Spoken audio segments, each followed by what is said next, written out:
After dedicating 35 years to building my hospitality business from a single roadside motel to a respected regional chain, I never imagined my own daughter-in-law, Vanessa, would cut me off from my grandchildren. I'd been there for every milestone in their lives until my son Richard's marriage started struggling. But once Vanessa reconnected with her college friends who'd married into wealth, I became an inconvenient reminder of the family's humble beginnings.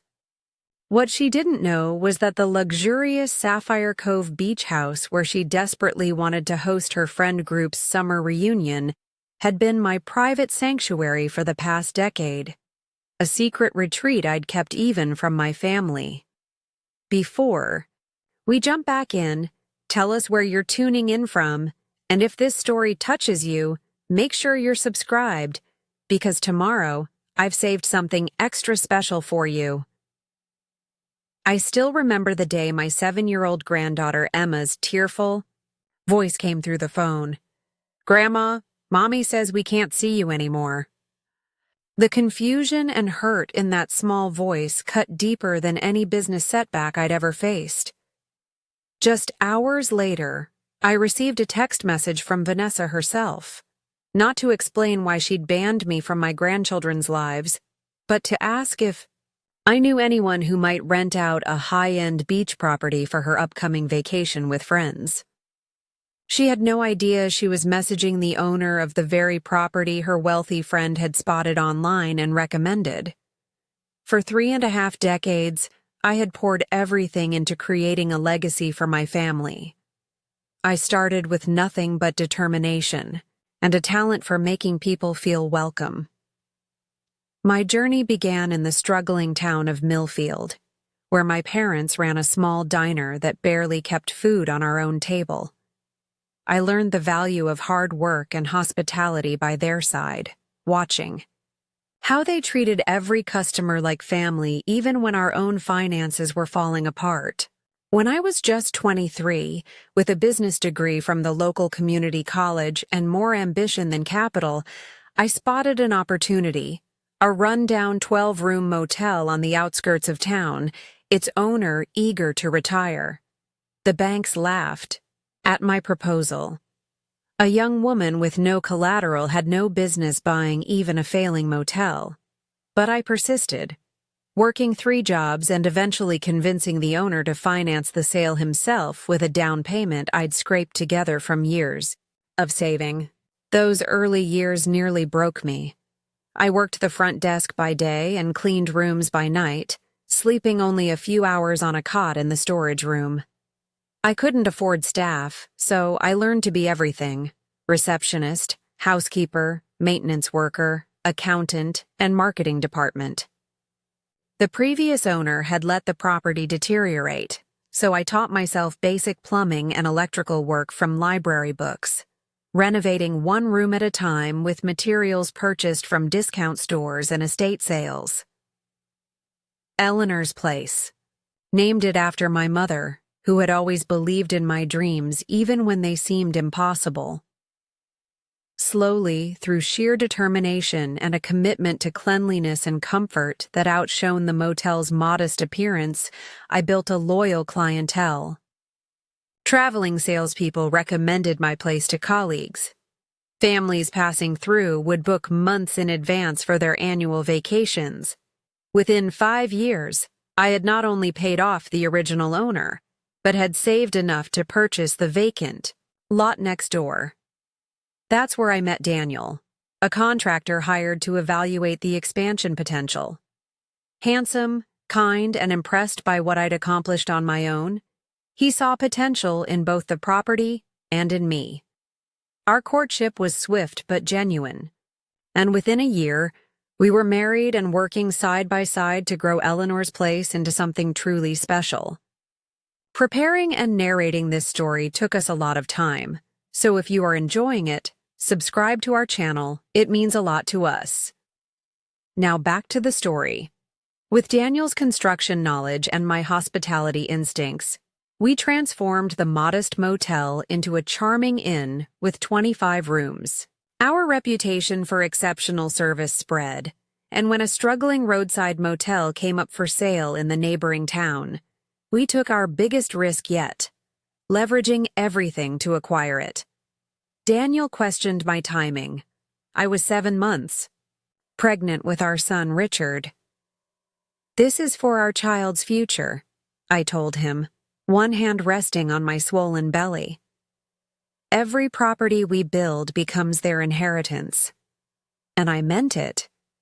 Each renovation, each new acquisition was undertaken with a singular vision, creating security and opportunity for the next generation. Daniel came to understand this, supporting my ambition even when it meant sacrificing our personal comfort in the short term. Richard was born into this world of constant work and gradual growth. His playpen sat in the corner of our office as we pored over plans and budgets. His early steps were taken in half-renovated motel corridors. His tiny hand held firmly in mine as I inspected work quality and greeted guests. Daniel joked that our son learned customer service before he learned to read, watching how I remembered every guest's name and special preferences. By Richard's 10th birthday, Eleanor's hospitality group operated 6 properties across 3 counties. We had moved beyond budget accommodations to include mid-range business hotels and a small resort property near the mountains. Our lives were comfortable, but not lavish. I continued to reinvest profits back into the business, always with an eye toward future growth and stability. "Mom, why do we still live in this small house when we own all these hotels?" Richard asked once, comparing our modest 3-bedroom home to the sprawling houses of his wealthier classmates. "Because a smart business owner knows the difference between showing wealth and building wealth," I explained. "Those fancy houses, they cost money every month. Our hotels, they make money every month. Someday you'll understand the difference." I didn't tell him about the accounts in his name that grew with each profitable quarter, or about the ownership shares already allocated to him in our company trust. I wanted him to develop a work ethic and appreciation for what we were building. Together, not an expectation of easy wealth. Daniel and I made certain that despite our growing business, we never missed Richard's baseball games or school conferences. We involved him in age-appropriate aspects of the business, teaching him to see our properties through both an owner's and a guest's eyes. By 16, he could identify maintenance issues before they became problems, and had developed an intuitive sense of what made guests feel especially welcomed. "You have a natural talent for this," I told him proudly after watching him smooth over a difficult check-in situation. "Someday, this will all be yours to lead." But Richard had other ideas. As high school graduation approached, he announced his intention to study architecture at a prestigious university across the country. "I want to design beautiful spaces, Mom, not just manage them," he explained, his enthusiasm both heartbreaking and heartwarming. Part of me had always assumed he would follow directly in our footsteps, but a larger part recognized that his passion for design had grown from the seeds we'd planted. "Your father and I will support whatever path calls to you," I told him, even as I recalibrated my vision for the future. College took Richard even further from the family business than I had anticipated. He thrived in the sophisticated urban environment, making friends with students from privileged backgrounds whose families had never worked in service roles or worried about payroll. When he brought these friends home during breaks, I noticed his slight embarrassment at our practical middle-class lifestyle and his father's calloused hands. He began referring to our business as hospitality management, rather than acknowledging we'd built it from a single rundown motel. "He's finding his own identity," Daniel reassured me when I shared my concerns. "He'll remember where he comes, from when it matters." Richard's drift continued through graduate school, where he met Vanessa, a marketing student from a family that had once been wealthy but had lost much of their fortune through poor investments. Beautiful, ambitious, and status-conscious, she clearly saw in Richard the potential for the lifestyle to which she felt entitled. Their whirlwind romance concerned me from the start, but I kept my reservations private, determined not to alienate my only child. When they announced their engagement during a holiday visit, I embraced Vanessa warmly while noticing how her eyes cataloged every item in our home, assessing its value and finding it wanting. At the celebration dinner, she spoke enthusiastically about their plans for a destination wedding at an exclusive resort. "That sounds lovely but quite expensive," I ventured carefully. "Your father and I would be happy to contribute what we can." Vanessa smiled tightly. "Richard has explained that while your business is quaint, it's not quite at the level where you could meaningfully contribute to the kind of wedding we're envisioning. But don't worry. My parents still have connections, who are helping us secure the right venue." The dismissal stung, particularly because Richard remained silent, studying his plate rather than meeting my eyes. Daniel reached for my hand under the table, a silent reminder to choose our relationship, with our son over pride. I did exactly that, swallowing my hurt and asking cheerful questions about their plans. When they left 2 days later, I wrote a check that represented a significant portion of the personal savings Daniel and I had set aside for eventual retirement. Not from the business accounts, but from our own careful frugality over decades. "For your wedding," I wrote in the card. "No strings attached, just our love and support for your happiness." Richard called, genuinely moved by the gesture, but Vanessa's thank you note was perfunctory at best. The wedding proceeded as they'd planned, lavish, exclusive, and clearly designed to impress Vanessa's social circle rather than celebrate family connections. Daniel and I were seated far from the main table, alongside distant relatives and childhood friends who didn't fit the sophisticated image the couple wanted to project. In the years that followed, Richard's architectural career flourished. He specialized in luxury hotel design, ironically building on the foundation of knowledge he'd gained growing up in our more modest properties. Vanessa transitioned from marketing to what she called social brand management, essentially cultivating relationships with affluent circles that could advance their status and Richard's client list. When our first grandchild, Emma, was born, I hoped for a reconnection. Surely a baby would bridge whatever distance had grown between us. For a time, it seemed to work. Vanessa needed help with the newborn, and I gladly provided it, driving the 2 hours to their upscale suburban home whenever they called. I never commented on their lavish spending or growing debt, focusing instead on building a relationship with my granddaughter. 2 years later, little Jackson joined the family, and once again I stepped in, managing both a toddler and an infant, while Vanessa recovered and Richard worked increasingly long hours to support their lifestyle. During these visits, I noticed the strain in their marriage, the tense conversations about credit card bills, Richard's frustration with social obligations that took precedence over family time, Vanessa's complaints about his long work hours. "Maybe you could scale back a bit," I suggested gently to Richard during a rare moment alone. "The children are only small once."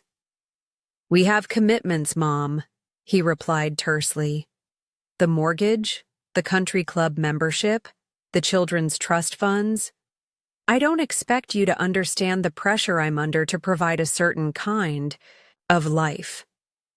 I bit back the observation that this certain kind of life was of their own making, not a requirement.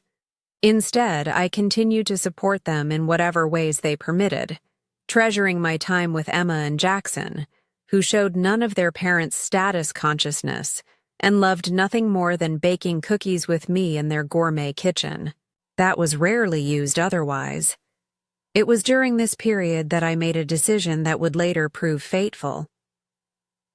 Daniel had been urging me to consider a personal indulgence after decades of putting the business first. "You've earned something just for you, Evelyn," he insisted. "Something that isn't about the business or family obligations."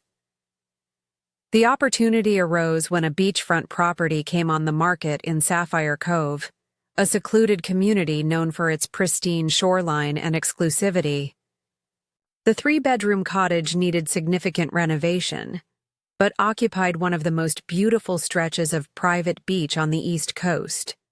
Using personal funds I'd set aside over the years, separate from both the business and the investments, earmarked for Richard, I purchased it quietly through a holding company, a structure I'd used for business acquisitions, but never for something so personal. "This is just for us," I told Daniel as we stood on the weathered deck, listening to waves crash against the shore. "A place to eventually retire, to host grandchildren for summer vacations, to finally enjoy the fruits of our labor." Over the next 2 years, we renovated the cottage into a showcase of understated luxury. I applied everything I'd learned about hospitality to create the perfect retreat, from the highest quality linens to a kitchen that would delight any chef. The master bedroom opened directly to the ocean view, while 2 additional bedrooms were designed with future grandchildren in mind, filled with built-in bunk beds and clever storage for beach toys.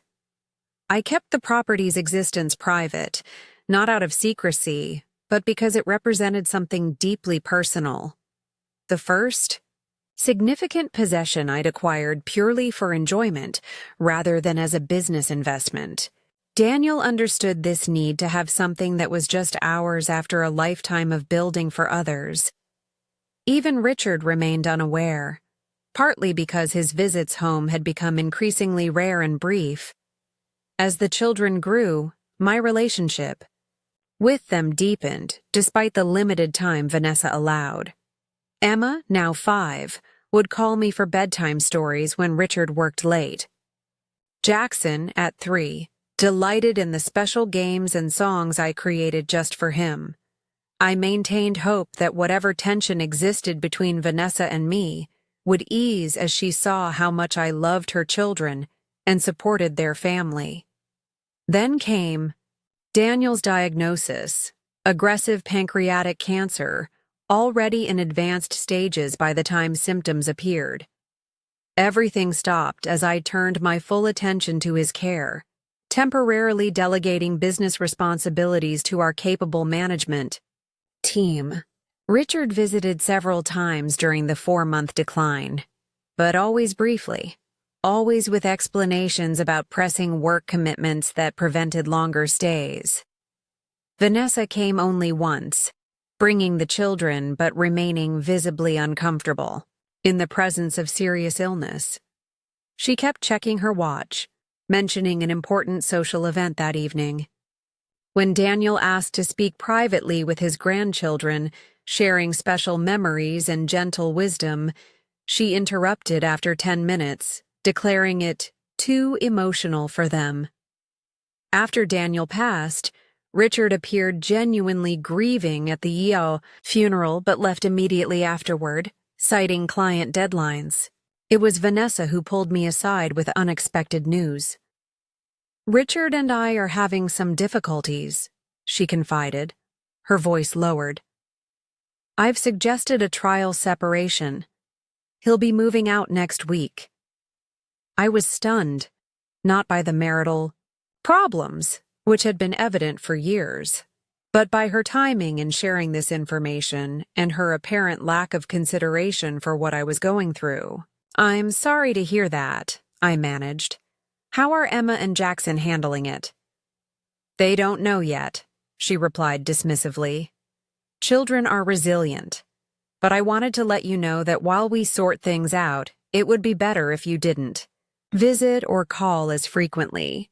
The consistency would confuse them." Surely maintaining their relationship with their grandmother would provide valuable stability during this time, I countered, trying to keep my voice steady despite my grief and growing alarm.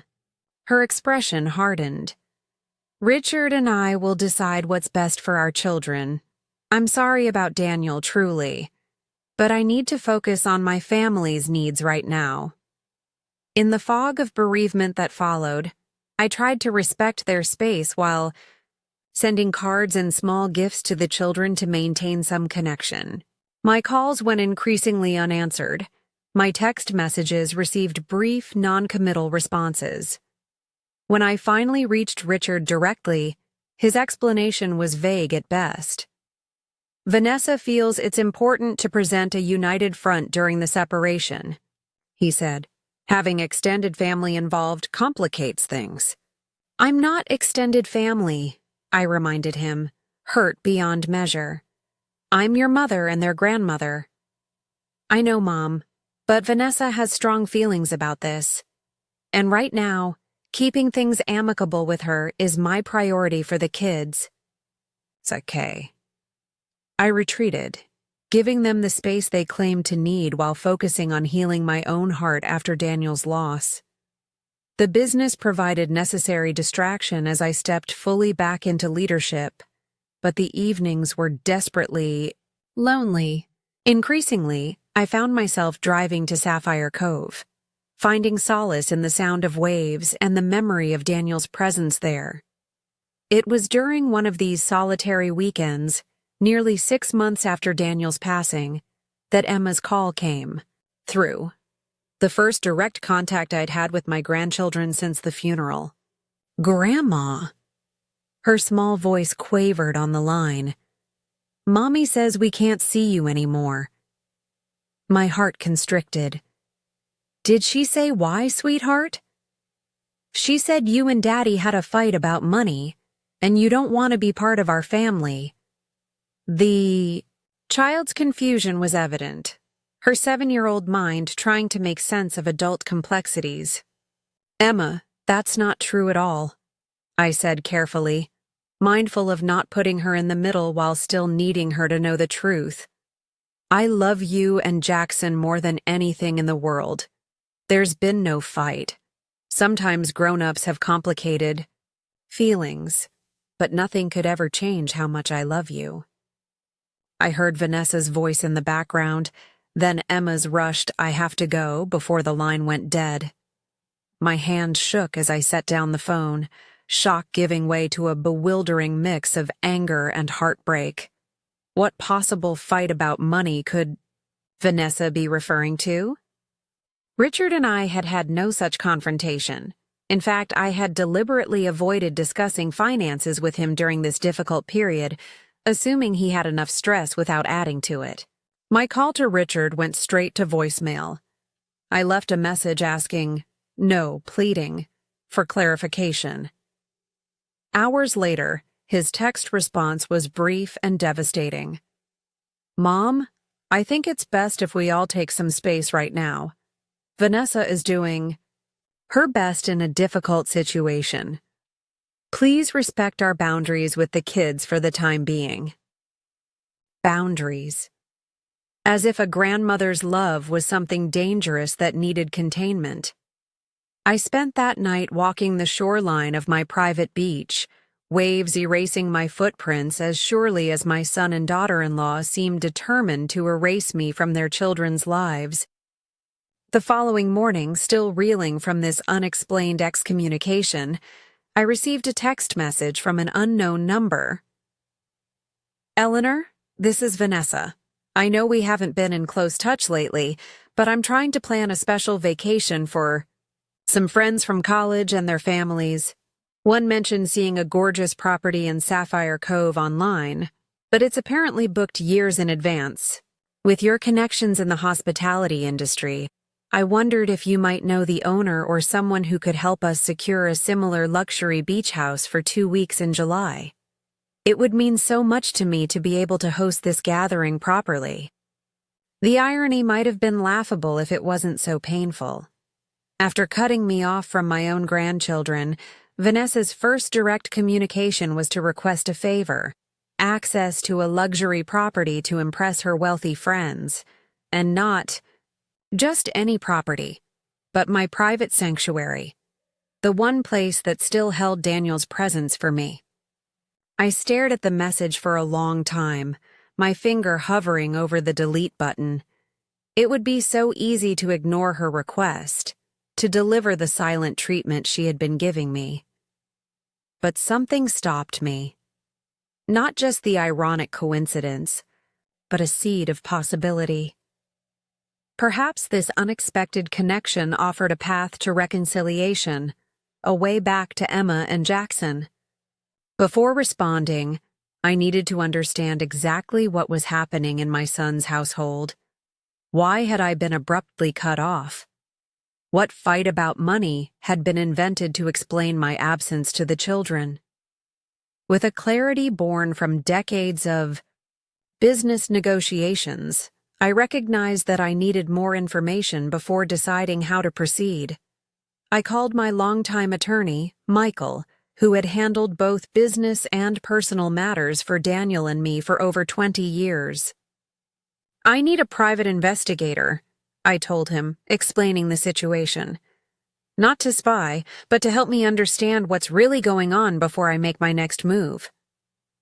Within 3 days, the investigator's initial report confirmed what I had suspected, but hadn't wanted to believe.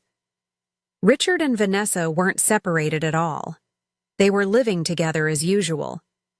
The trial separation story appeared to be fabricated, perhaps as justification for cutting me out of the children's lives. More troublingly, their financial situation was precarious.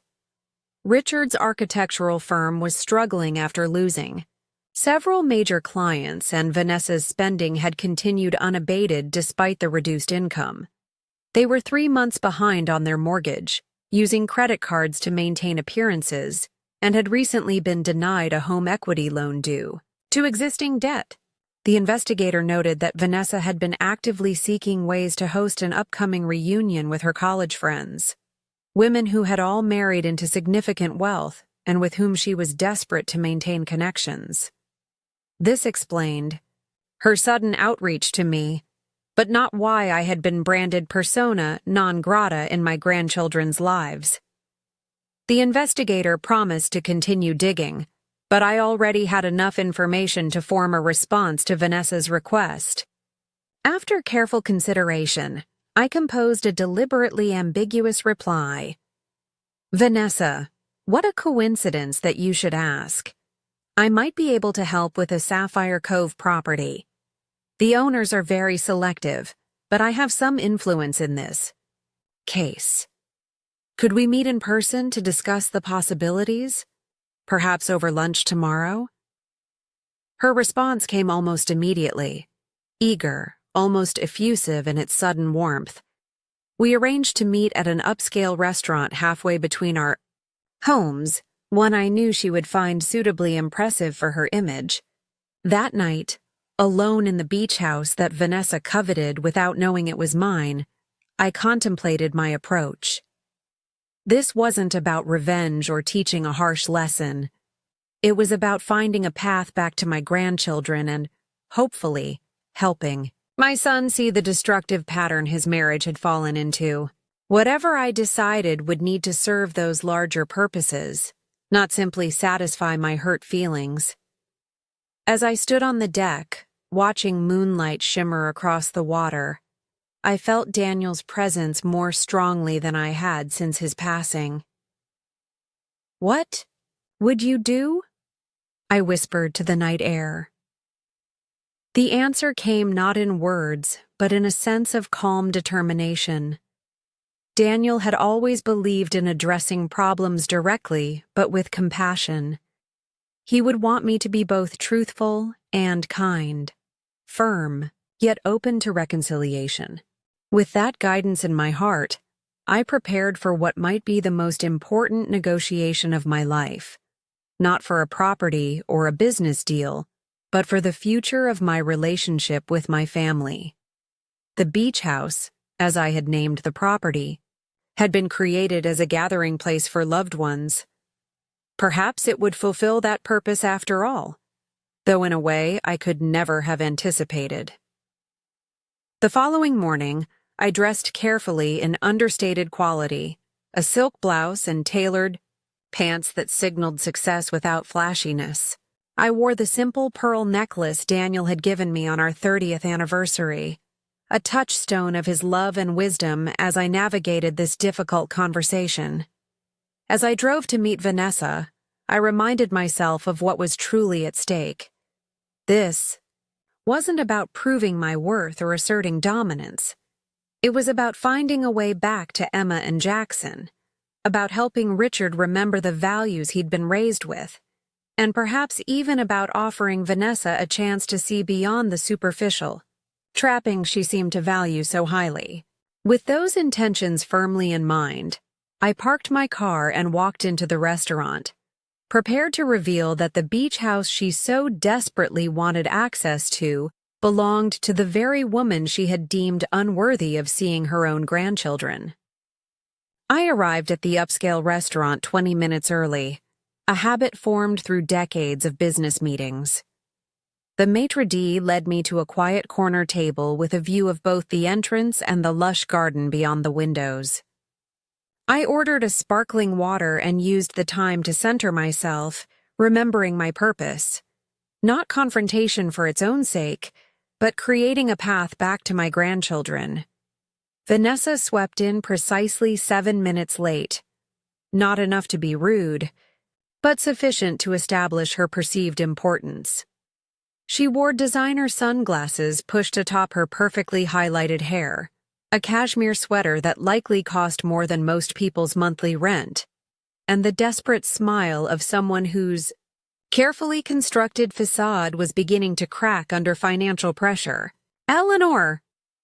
She air-kissed near my cheek, her perfume expensive but overwhelming.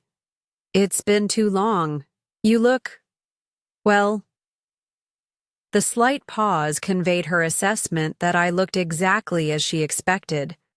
A woman in her 60s without the benefit of the cosmetic procedures she clearly intended to employ at the first sign of crow's feet. "Thank you for meeting me," I replied, genuinely meaning it despite everything. This woman was still my grandchildren's mother, still my son's wife, regardless of how she had treated me.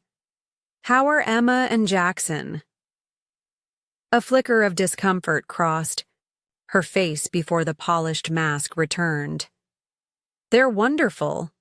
Emma's excelling at piano, and Jackson has started junior soccer. They're just so busy with activities and school." "Too busy for their grandmother," was the unspoken subtext. I nodded, allowing the comment to pass without challenge. There would be time to address the real issues once I better understood her motivations. "And Richard? How is his work going?" Her smile tightened fractionally. "Challenging market right now in architectural design, as I'm sure you understand, but he's pursuing some exciting opportunities." Translation: My son was struggling professionally, likely adding financial stress to whatever marital issues they were experiencing. I remembered the investigators' report about their mounting debt and mortgage problems. After we ordered, she chose the most expensive item on the menu while commenting about watching her figure. I steered the conversation toward the purpose of our meeting. "So tell me about this beach house you're interested in.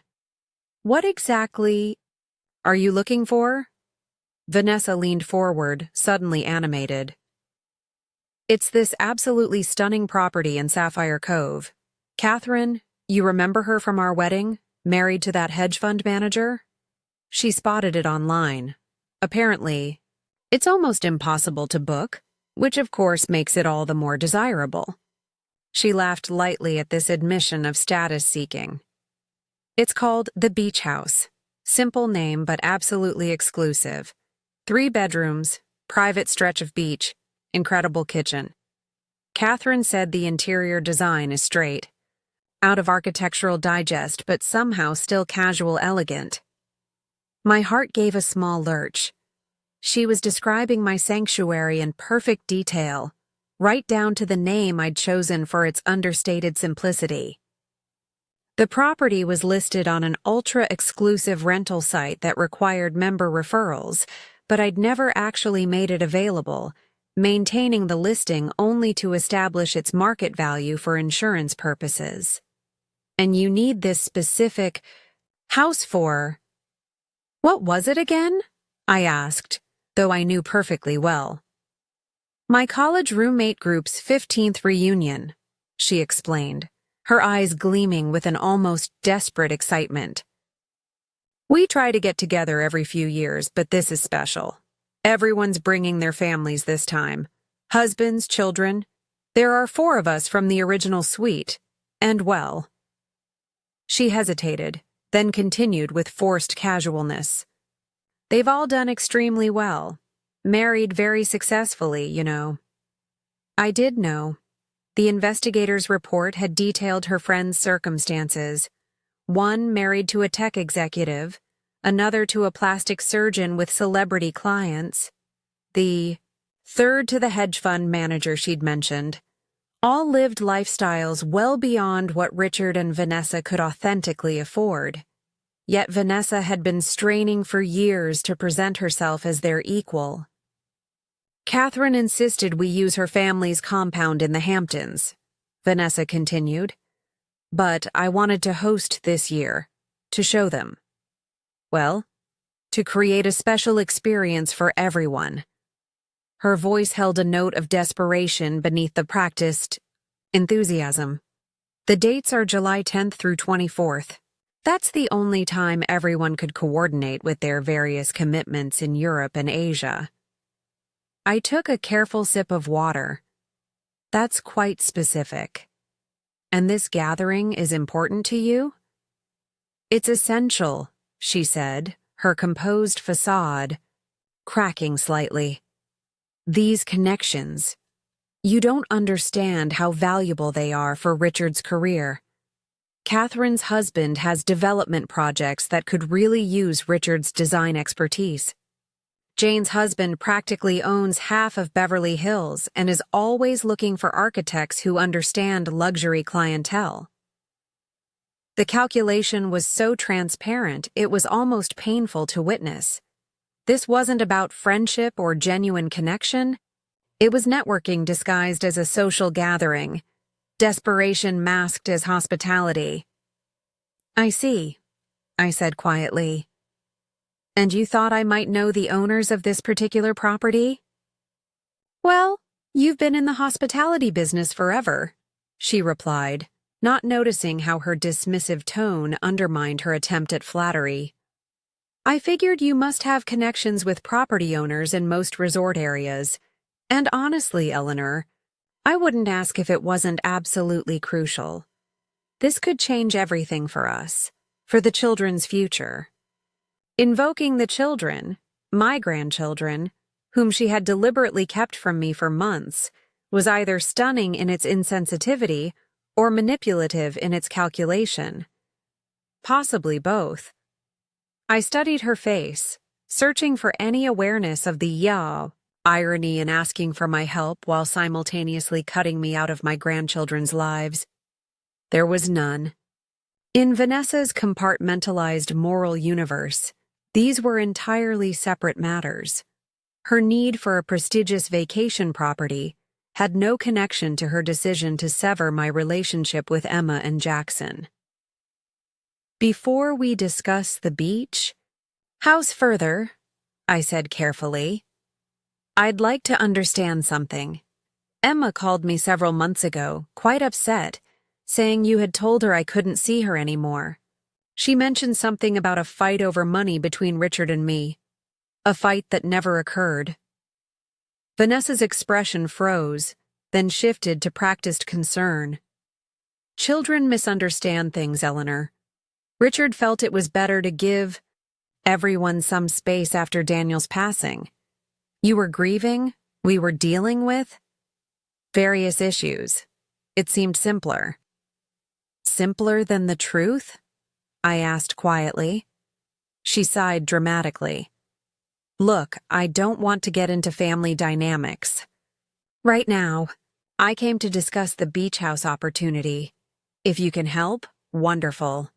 If not, just say so and we don't need to waste each other's time. The dismissal was so casual, so complete in its devaluation of my role in my grandchildren's lives, that it momentarily took my breath away. In that instant, I understood that Vanessa saw me as nothing more than a potential resource, useful if I could provide access to something she wanted, disposable if I couldn't. I made my decision. Actually, I can help with the beach house, I said, my voice steady despite the emotion churning beneath the surface. In fact, I can guarantee your access to it for those specific dates. Her eyes widened, genuine surprise and delight replacing the calculated charm. Really? That's amazing. Catherine said it was impossible to book. How did you manage it? Because I own it, I said simply. Vanessa's fork clattered against her plate. What? She stared at me, disbelief warring with confusion. That's not possible. The beach house is owned by... She trailed off, realizing she didn't actually know. By me, I confirmed. I purchased it as a private retreat after decades of building a business that you've dismissed as quaint and forever. I renovated it personally, selected every fixture, designed the kitchen that your friend Catherine apparently admires. It's been my sanctuary, especially since Daniel's passing. The color drained from her face as the implications settled in. But you never mentioned... Richard doesn't know. No, he doesn't. It was the first thing I ever purchased purely for personal enjoyment rather than as a business investment or for family security. Daniel encouraged me to have something. That was just for me after a lifetime of building for others. I kept my voice gentle but firm. I never mentioned it because Richard and you seemed uninterested in my life unless it served your purposes. Just as you're uninterested in maintaining my relationship with my grandchildren unless I have something you want. Her expression hardened, from shock to calculation with remarkable speed. I don't appreciate the insinuation. Our decisions about the children are completely separate from any business or property matters. Are they? I asked.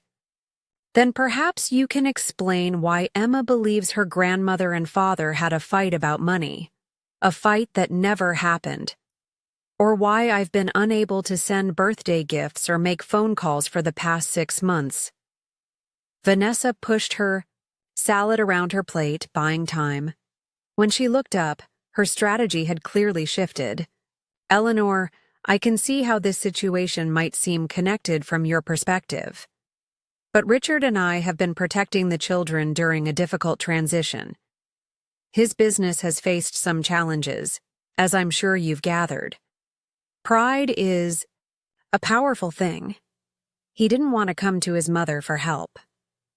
So instead of allowing me to support my son during a difficult time, as any mother would want to do, you fabricated a conflict and used it to sever my relationship with my grandchildren? I kept my voice low, though emotion threatened to break through.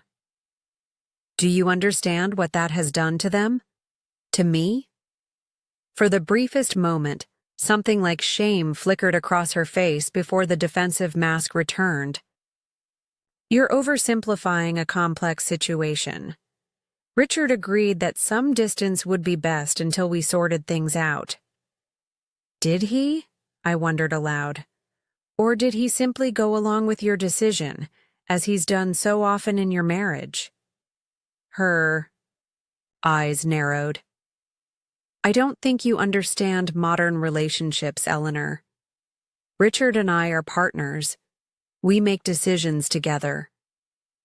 I let that assertion hang in the air between us, its hollowness evident to us both. Then I reached for my purse and extracted a small envelope, sliding it across the table. "What's this?" she asked warily. "The access code and information for the beach house. It's yours for the dates you requested." Confusion replaced suspicion. "Just like that? After everything you've said?" "Yes," I said simply. "Because this isn't about the house, Vanessa.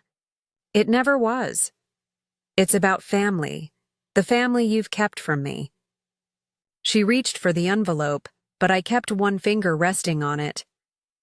"There is, however, one condition." Her expression immediately turned guarded. I knew there would be. "Not what you're thinking," I assured her. "I'm not asking for money. The house is yours to use at no charge. My condition is simple. I want to be there." "You want to? Stay with us during the reunion?" Her horror was almost comical. "No," I clarified. "I want to have my grandchildren stay with me at the house for the 3 days before your friends arrive.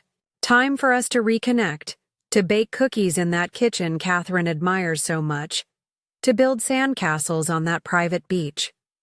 After that, I'll leave, and the house is yours for your gathering." She hesitated, transparently calculating the value of a free 2-week stay at an exclusive property against the cost of allowing me back into her children's lives, even temporarily. "Richard would need to agree," she said finally.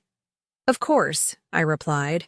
"In fact, I think it's time the three of us had an honest conversation about finances, about family, about the future." I met her gaze directly. "You've worked very hard to maintain a certain image, Vanessa. I understand that impulse better than you might think. But when the cost of that image is family connection, when my grandchildren are told lies about why they can't see their grandmother, the price is too high." She didn't respond immediately, her fingers tracing the edge of the envelope. I still hadn't fully relinquished. Finally, she looked up, a new calculation visible in her expression. "You said the house is worth enough to impress Catherine and the others? Truly exclusive?" "It's worth far more than you realize," I answered. "Speaking of things beyond monetary value. But yes, in the terms that matter to you and your friends, it would make the statement you're hoping for." After another moment's hesitation, she nodded. "All right. 3 days with the children before our guests arrive. But I'll need to be there. As well, of course." "That wasn't my condition," I pointed out gently. "I've had no unsupervised access to my grandchildren for 6 months, despite having helped raise them. I've never given you any reason to question my care for them." "It's not about trust," she protested weakly. "It's about consistency in their routine. 3 days with their grandmother, whom they love and have been asking for, would be healing, not disruptive." I softened my tone.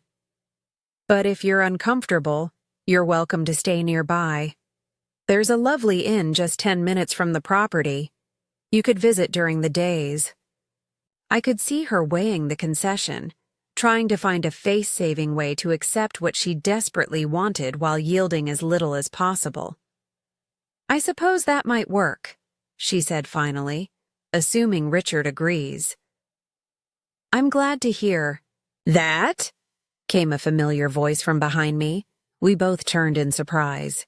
Richard stood there, his expression a complex mixture of emotion, embarrassment, resignation, and something that looked remarkably like relief. "Richard!"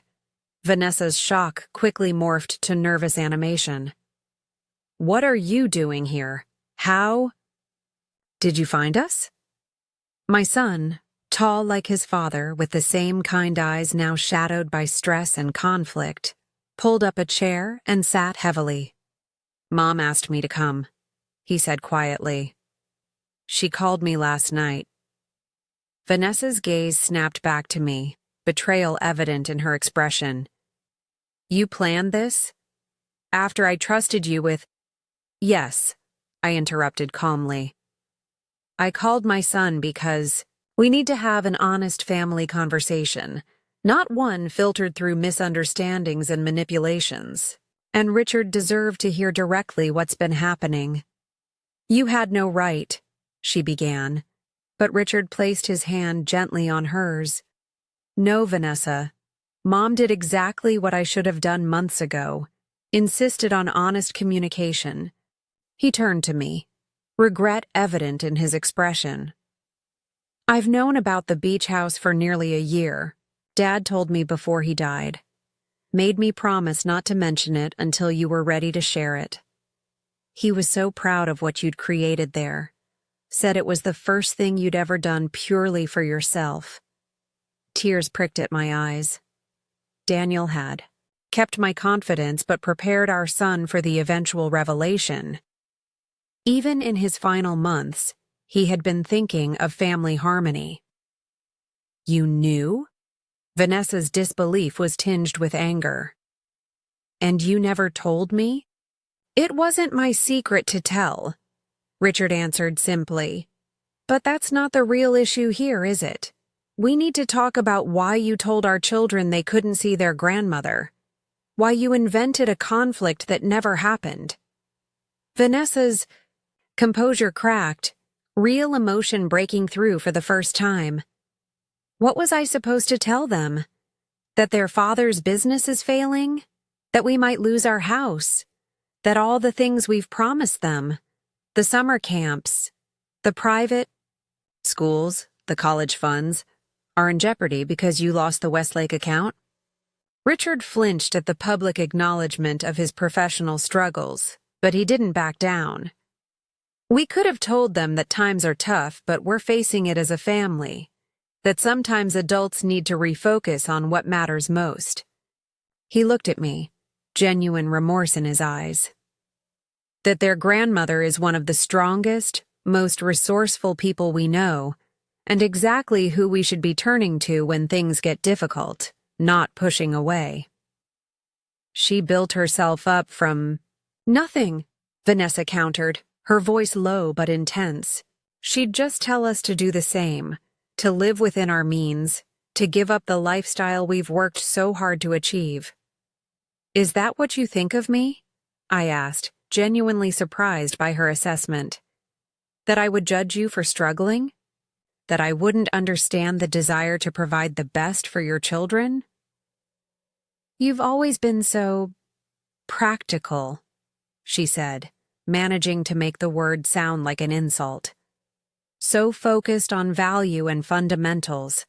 You don't understand what it's like in our world, where appearances matter, where the right connections determine everything." I leaned forward, choosing my words carefully. "Vanessa, I understand more than you realize. I built a business in an industry where reputation and impressions are everything. The difference is that I never confused the appearance of success with success itself." I gestured around us. "This restaurant? Lovely, impressive, exactly the image you want to project. But an image doesn't sustain you. It doesn't comfort your children when they're scared. It doesn't keep the bank from foreclosing when you can't make the mortgage payment." Richard looked up sharply. "How did you know about the mortgage?" I hesitated, then decided complete honesty was necessary. "I hired an investigator after being cut off from the children. I needed to understand what was happening before deciding how to respond." "You investigated us?" Vanessa's outrage seemed genuine, if ironic given her own manipulations. "I investigated why my grandchildren were suddenly told they couldn't see me," I corrected gently. "Why my son stopped returning my calls after his father's funeral. Why the daughter-in-law, who had been happy to leave her children in my care for years, suddenly decided I was a negative influence." Richard ran a hand through his hair, a gesture so like his father that my heart ached. "I should have stood up to this," he admitted. "I knew it was wrong to cut you out, Mom. But everything was falling apart at once. The business, our finances." Vanessa was so adamant that we needed to present a unified front, that your tendency toward financial conservatism would undermine the image we needed to maintain. "The image you couldn't afford," I clarified, not unkindly. "Richard, there's no shame in facing financial difficulties. The shame is in destroying family relationships to maintain a facade." Vanessa stared at the tablecloth, her carefully maintained composure finally crumbling under the weight of truth. "You don't understand," she whispered. "My parents lost everything when I was 15. One day we lived in a mansion, the next we were cramming into a 2-bedroom apartment. My friends disappeared overnight. No one wanted anything to do with the family that had fallen from grace." She looked up, unexpected vulnerability in her eyes. "I swore I would never let that happen to my children." For the first time, I glimpsed the wounded young woman beneath Vanessa's polished exterior, the teenager who had experienced firsthand how conditional some relationships truly are, how quickly social standing can evaporate when financial circumstances change. Her desperate grip on status symbols, her anxiety about maintaining appearances, suddenly made perfect, painful sense. "Oh, Vanessa," I said softly, genuine compassion replacing my earlier frustration. "You've been protecting yourself from a 15-year-old's wound all this time. But in doing so, you've created exactly the kind of conditional relationship with me that hurt you so deeply then.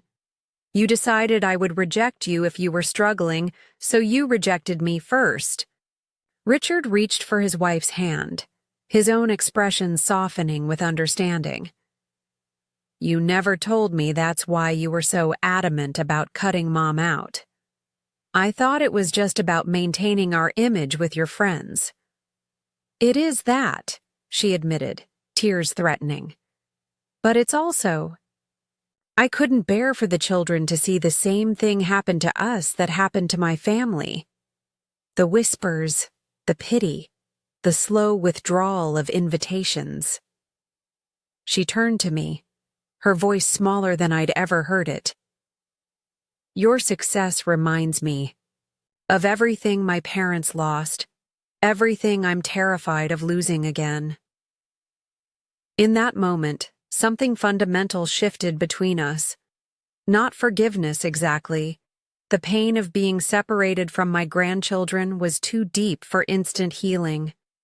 But understanding, perhaps. A crack in the wall of mutual judgment that had stood between us for years. "I built my success from nothing," I told her gently. "That means I understand something your parents might not have, that there's a difference between losing money and losing worth, between financial struggle and personal failure." I reached out, placing my hand over hers, and Richard's clasped ones. "And I know with absolute certainty that a family that faces challenges together emerges stronger than one that fractures to maintain appearances." Richard's eyes filled with tears. "I've been so caught between two worlds, the values you raised me with, Mom, and the life Vanessa and I built. I didn't know how to bridge them." "Perhaps you don't have to," I suggested. "Perhaps it's time to consider which parts of each world truly matter, which are worth preserving, and which might be released without real loss." Vanessa wiped carefully at her eyes, years of conditioning preventing even genuine emotion from ruining her makeup. "So what happens now?" she asked, the question directed at both of us. "Richard's business is still struggling. We're still behind on the mortgage. My friends are still expecting a perfect beach vacation that I can't possibly afford to host. Now, I said, squeezing their joined hands once before releasing them, we act like a family. We face problems together instead of allowing pride and fear to drive us apart. I picked up the envelope containing the beach house information and handed it fully to Vanessa. The house is yours for the dates you requested. Use it to host. Your friends, to maintain the connections that matter to you. I won't interfere with that. Relief flickered across her face, but caution quickly followed. And what do you want in return? Time with my son and my grandchildren. Honesty about your circumstances. A chance to help without judgment or conditions. I met Richard's gaze directly. I don't expect you to live exactly as I did, to embrace all my values or choices. But I do expect respect for the relationship I have with Emma and Jackson. That's non-negotiable. Richard nodded, genuine relief softening the stress lines that had aged him beyond his years. Of course, Mom. The kids have been asking for you constantly. They miss you terribly. And I want something else, I added, turning back to Vanessa. When your friends arrive at the beach house, I want you to introduce me, not as the convenient property owner who provided your venue, but as your children's grandmother. A woman who built a business from nothing, who raised a son to value, substance over appearance, and who wants nothing more than for your family to thrive. Uncertainty flickered across her face. You want to meet my friends? Be part of the gathering? No, I clarified. I want to be acknowledged, not hidden away like an embarrassing family secret. I'll be gone before they arrive, but they should know whose house they're enjoying. And perhaps more importantly, you should know that I'm not ashamed of who I am or what I've built. And neither should you be. For a long moment, Vanessa was silent, visibly processing this unexpected demand. Finally, she nodded. That's fair. More than fair, considering. She didn't finish the thought, but she didn't need to. We all understood what had been done, what had been lost, and what might now be reclaimed. Richard squeezed her hand, then reached for mine as well. We can do better than that, Mom. I think it's time Vanessa and I started being honest. With ourselves, with the children, with our social circle. Starting with the fact that my mother is one of the most successful businesswomen I know, and we're fortunate to have her wisdom in our lives. Tears threatened again, but I blinked them back, focusing instead on the path forward. Well then, I said with a small smile, I believe we have plans to make, a beach vacation to organize, and most importantly, 2 children who need to hear that their grandmother hasn't forgotten them and never will. As our lunch concluded, a weight lifted from my shoulders, not all of it, for trust once broken takes time to fully repair, but enough to feel hopeful. Enough to imagine Emma's delighted expression when I showed her the secret shell-collecting spot I'd discovered on my private beach, or Jackson's joy at building sand castles where the tide couldn't reach them. Walking to our cars, Richard hung, back slightly, allowing Vanessa to move ahead. I'm sorry, Mom, he said quietly, genuine remorse in his voice. I should have been stronger. Should have seen what was happening and stopped it. Yes, I agreed, not to punish, but because honesty was our only path forward. But regret doesn't serve us now. What matters is what we do next. I touched his cheek gently. Your father would be proud of you for finding your way back to what's important. He always said you were the compass in our family, Richard replied, his voice thick with emotion. That whenever he felt lost, he just had to look to you to find true north again. Then look to me now, I told him firmly, and know that Whatever challenges you're facing, financial, professional, personal, we will face them as a family. Not with judgment or conditions, but with the unconditional support that is every child's birthright and every parent's privilege to give. As I watched him walk toward his car, shoulders straighter than when he'd arrived, I felt Daniel's presence beside me, approving of what had transpired. The beach house had indeed served its purpose, not as I had originally envisioned, as a peaceful family gathering place, but as the catalyst for honest communication and renewed connection. Sometimes, I reflected, the most valuable possessions we own are not the ones with the highest price tag, but those that help us recognize what is truly priceless. In my case, a luxury beach house had unexpectedly become the means to reclaim, something no amount of money could buy, the precious relationship with my son and grandchildren that had been slipping away. As I drove home, I began mentally planning those 3 days at Sapphire Cove, not focusing on proving anything to Vanessa or her friends, but on rebuilding the bonds that mattered most. I would show Emma and Jackson that love doesn't disappear, even when circumstances change. That family connections, unlike social ones, aren't conditional on financial status or impressive addresses.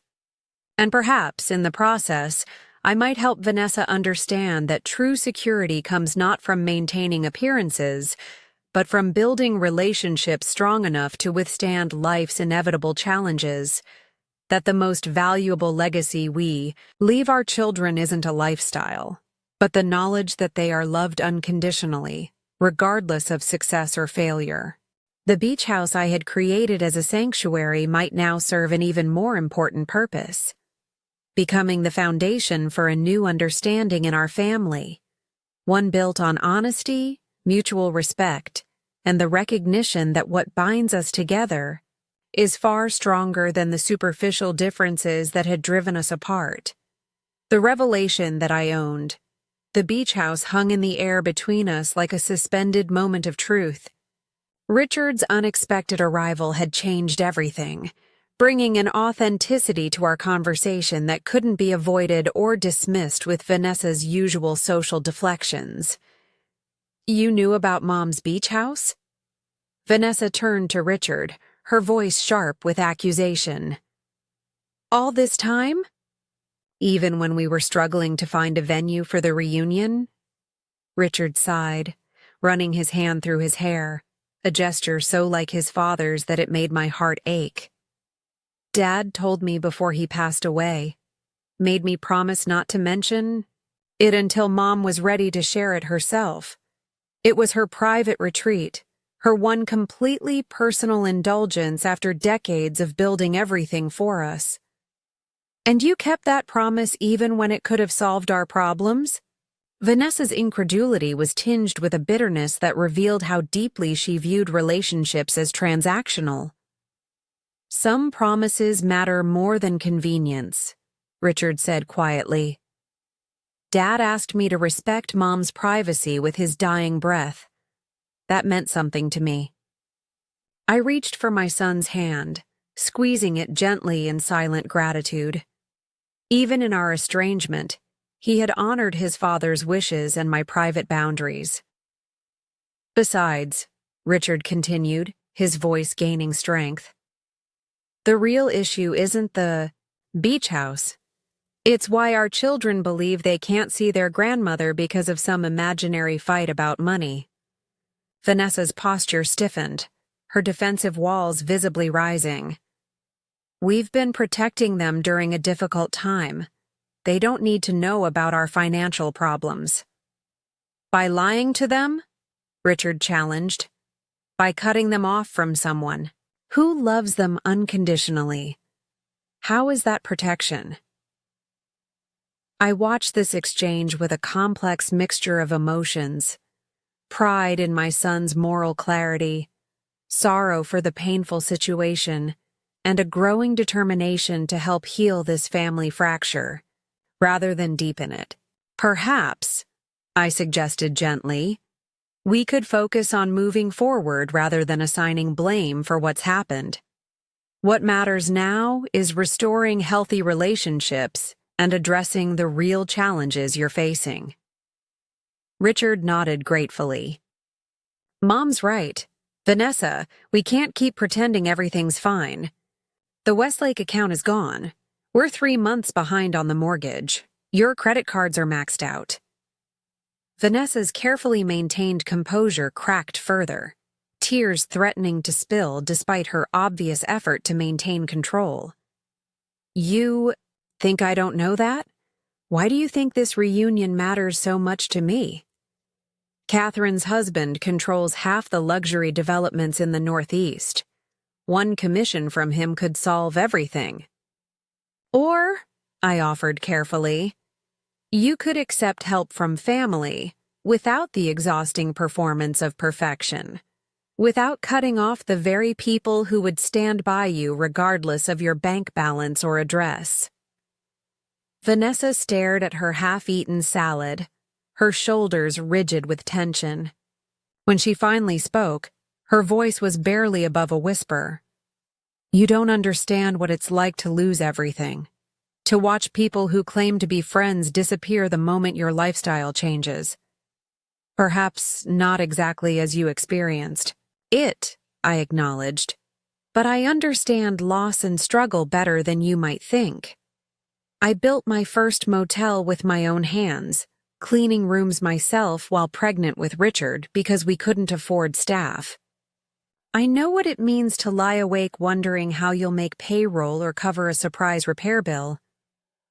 That's different, she insisted, though with less conviction. You were building something. She couldn't bring herself to complete the sentence. Facing a setback, I finished for her. Not a failure, Vanessa.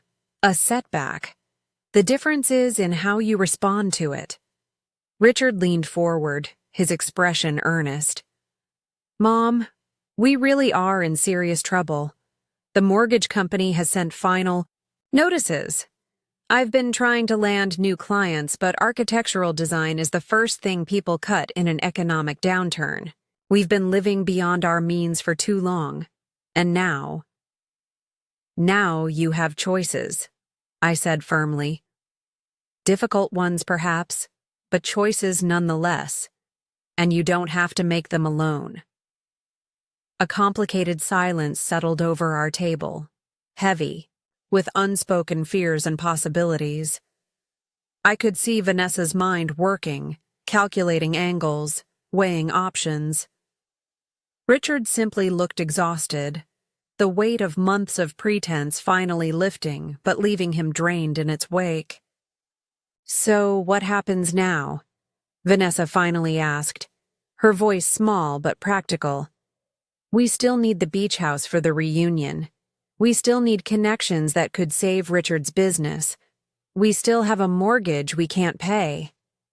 I took a deep breath, knowing that what I proposed next would shape our family's future in profound ways. Now we create a plan. Together. As a family. What kind of plan? Richard asked, a flicker of hope animating his tired features. One based on honesty and mutual support rather than appearances and isolation, I replied. First, yes, you may use the beach house for your reunion. It's yours for the dates you requested, no charge. But with one non-negotiable condition. I want 3 days with my grandchildren before your guests arrive. 3 days of uninterrupted time to rebuild the connection that's been severed. Vanessa started to object, but Richard placed his hand over hers. That's more than fair, he said firmly. The kids miss her terribly, Vanessa. You know they do. After a moment's hesitation, she nodded reluctantly. Fine. 3 days before the reunion, but I'd need to be nearby. Of course, I agreed, not pushing for more than this first concession. The Tideline Inn is just 10 minutes away. It's lovely and discreet. And the mortgage? Richard asked, bringing us back to their most pressing problem. We're facing foreclosure, Mom. It's that serious. I considered carefully before responding. Throughout my life, I had navigated the delicate balance between supporting family and enabling dependency. Whatever solution we found needed to preserve dignity while addressing reality. I won't simply write a check, I said finally. That wouldn't solve the underlying issues, and it would create an unhealthy dynamic between us. But I can offer something more valuable, a partnership. What kind of partnership? Vanessa asked warily. Eleanor's hospitality group has been looking to expand into architectural design services for our properties, I explained, the idea crystallizing as I spoke. We currently contract that work out, but having an in-house designer with Richard's talents would be a tremendous asset. I'm prepared to offer a 2-year contract that would provide immediate income stability, while allowing Richard to maintain his independent practice for other clients. Richard's expression brightened. You mean consulting work for your hotel? Renovations?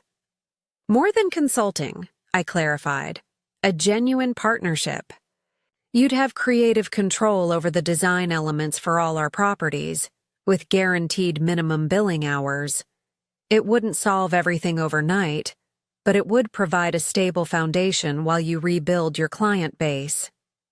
And what would you expect in return? Vanessa asked, still searching for the hidden cost in my offer. I met her gaze directly. Professional excellence from Richard, which I have complete faith in. And from both of you, family reconnection. Regular visits with my grandchildren. Honest communication about challenges instead of pretense and distance. A commitment to working through differences rather than cutting ties when things get difficult. Richard nodded immediately. That's more than fair, Mom. It's generous. Vanessa hesitated longer, the calculations continuing behind her eyes. And the house? Our mortgage? That's a separate conversation that requires more detailed financial analysis. I replied honestly. It may be that downsizing is your best option, not as a failure but as a strategic reset. Or perhaps refinancing with a more sustainable payment structure. I'm willing to help you explore those options without judgment, but only if you're ready to make decisions based on genuine needs rather than keeping up appearances. The tension in Vanessa's shoulders gradually relaxed, not in defeat, but in something that looked surprisingly like relief. You make it sound so practical, like it's not the end of the world. It isn't, I assured her gently. Financial. Challenges are just that, challenges to overcome, not moral failings or identity crises. What matters is how they affect the people you love and the values you truly care about. Richard reached across the table and took my hand, his eyes bright with emotion. I've missed your wisdom, Mom. I've missed you. Those simple words healed something deep within me. Not completely, for trust once broken takes time to fully restore, but significantly enough to feel like a new beginning. Our lunch concluded with tentative plans for the immediate future. Richard would come to my office the following day to discuss the details of our professional collaboration. Vanessa would begin researching options for their housing situation with the understanding that pride would no longer dictate their decisions. And most importantly, arrangements were made for me to see Emma and Jackson that very weekend, a small first step toward rebuilding our relationship. As we prepared to leave the restaurant, Vanessa hung back slightly, letting Richard walk ahead to retrieve their car. Eleanor, she said, her voice uncharacteristically hesitant. There's something you should know, something I haven't told Richard. I turned, sensing the importance of whatever she was about to share. My friends, Catherine and the others, they're not as perfect as I've made them out to be. Catherine's marriage is falling apart. Her husband's hedge fund lost nearly everything in that tech sector collapsed last year. Jane's husband's medical practice is being investigated for insurance fraud. She swallowed hard, looking away. We've all been pretending, trying to maintain this image of success. The reunion. It's as much about convincing each other that we're still who we used to be as it is about actual friendship. This unexpected honesty surprised me. Why are you telling me this?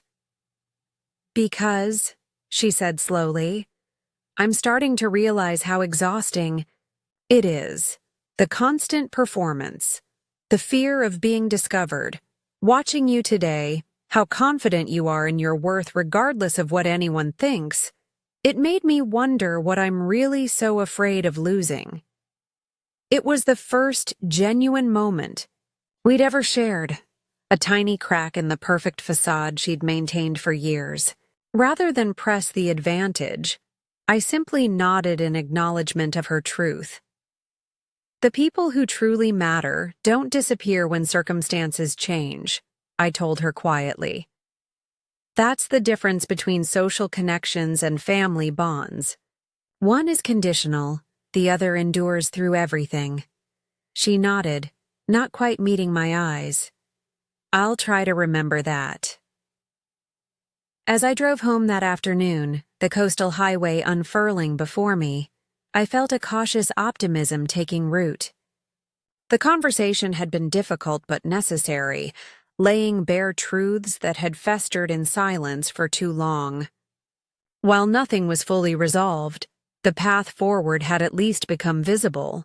Not a smooth, straight road, perhaps, but one we could navigate together rather than in isolated suffering. I turned off toward Sapphire Cove, feeling drawn to the beach house that had unexpectedly become the catalyst for this family reckoning. As I unlocked the door and stepped inside, memories of Daniel flooded back. His insistence that I create something just for myself, his pride in what I'd built, his enduring belief in family resilience through difficult times. You were right. My love, I whispered to the empty rooms that somehow still held his presence. Family is worth fighting for, even when it's messy and imperfect. I spent the next hours preparing the house for my grandchildren's visit, my heart lighter than it had been in months. The guest room that I had always envisioned as Emma's was painted a soft sea foam green with delicate shell accents. I brought out the collection of children's books I'd been gathering, stories of courage, perseverance, and unconditional love that I hoped would resonate with her 7-year-old wisdom. For Jackson's room, I had chosen a sailing theme, with model ships and a hand-painted compass rose on one wall. At only 5, he was fascinated by exploration and adventure. I placed the telescope Daniel had bought for eventual grandchild visits by the window overlooking the water. As I moved through these spaces, I realized I was creating more than just sleeping arrangements. I was building tangible evidence of my enduring love for these children, a physical manifestation of the place they had always held in my heart, even during our separation. The kitchen, that glorious kitchen that had so impressed Vanessa's friend Catherine, would become a laboratory for cookie baking and simple cooking lessons. The private stretch of beach would transform into a canvas for sandcastle competitions and treasure hunts. Every corner of this sanctuary I had created for myself would now serve its true purpose, nurturing family bonds that had been strained but never broken. The weekend arrived with a nervous energy I hadn't felt since my early days in business. I had spoken briefly with Emma and Jackson by phone, tearful, joyful conversations that confirmed their confusion about our separation and their eagerness to reconnect. They understood, in their childlike but perceptive way, that grown-up problems had kept us apart. but not that those problems had anything to do with my love for them. I stood on the front porch of the beach house, watching as Richard's car navigated the private drive. The moment the vehicle stopped, the back doors flew open and two small figures exploded outward, racing toward me with uninhibited joy. "Grandma!" Emma reached me first, her long legs giving her the advantage over her younger brother. She threw herself into my arms with complete trust, as if our months apart had never happened. "I missed you so much. Mom said you and Dad had a fight, but Dad said that wasn't true, and now we get to stay with you at your secret beach house." Jackson arrived seconds later, wrapping himself around my legs with fierce determination. "Grandma, I lost 2 teeth, and I can swim now, and I want to show you my dinosaur book." I knelt down, gathering them both into a proper embrace, breathing in the familiar scent of their shampoo and the indefinable essence that was uniquely theirs. "I've missed you both every single day," I told them, my voice thick with emotion, "and we have so much catching up to do." Richard approached more slowly, carrying their small suitcases and wearing an expression of profound relief.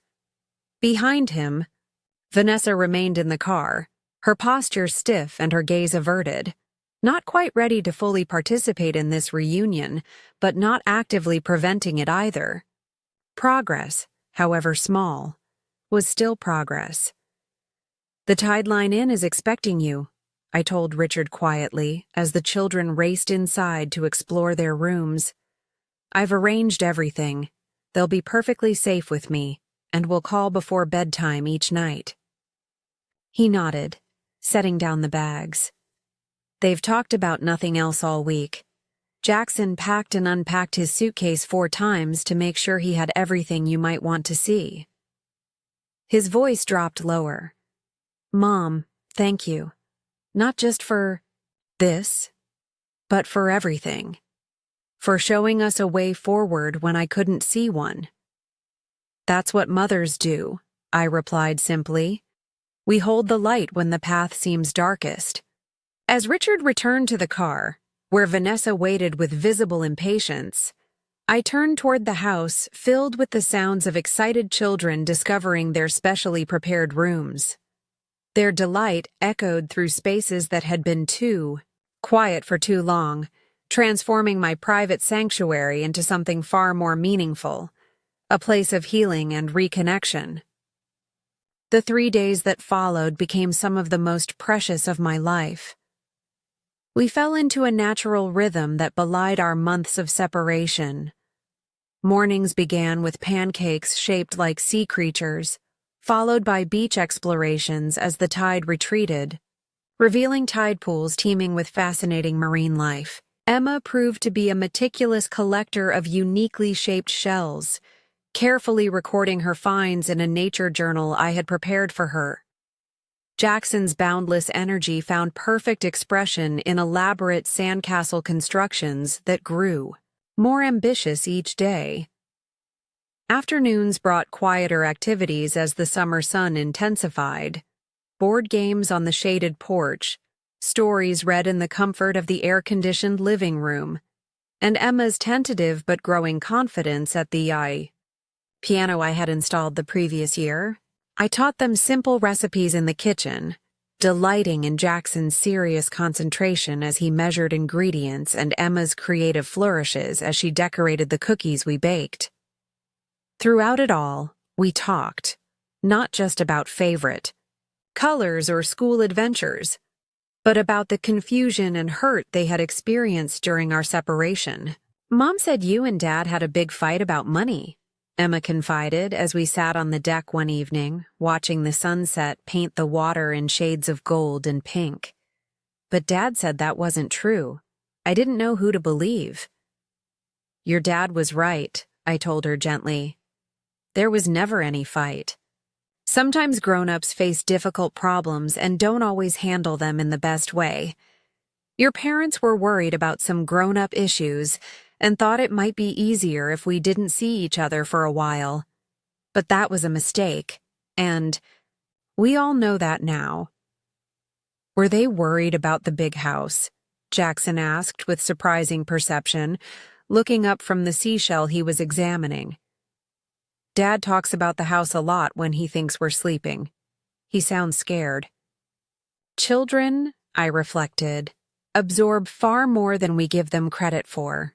The emotional undertones, the worried conversations behind closed doors, the subtle shifts in family dynamics that adults think they're successfully concealing. Your dad has had some challenges with his work, I explained carefully, wanting to be honest without burdening them with adult concerns. And yes, there have been some worries about your house, but the important thing is that we're all going to work together now to solve those problems. Family means supporting each other through difficult times, not pulling apart. Like when I help Jackson with his reading homework even though it takes forever? Emma asked, seeking to understand through her own experience. Exactly like that, I confirmed, smiling at her perfect analogy. Sometimes helping someone you love means patience and time, but it's always worth it. Richard was finding his way back to the values he'd been raised with, balancing them against the life he'd built with his wife. And I had been reminded that my own worth wasn't determined by whether others recognized it, but by the internal compass that had guided me through decades of challenges and triumphs. The beach house, my private indulgence that had unexpectedly become the catalyst for family healing, now seemed like the perfect symbol of this truth. Its value lay not in its exclusive address or luxury amenities, but in its capacity to shelter love, foster connection, and provide the foundation for memories that would sustain us all through whatever challenges lay ahead. Tomorrow, Vanessa's carefully curated group of friends would arrive with their designer luggage and complex social dynamics. They would sleep in beds I had chosen, cook in the kitchen I had designed, and relax on the beach I had cultivated, never fully understanding the deeper purpose this property now served in our family's journey. But that was all right.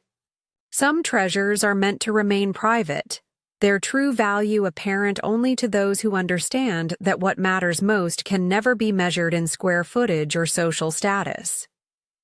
As I settled onto the deck with a cup of tea, listening to the rhythmic sounds of ocean waves and sleeping children, I felt Daniel's presence beside me, approving of all that had transpired. We're finding our way back to each other, I whispered to the star-filled sky. It's not perfect yet, but it's real, and real is always better than perfect.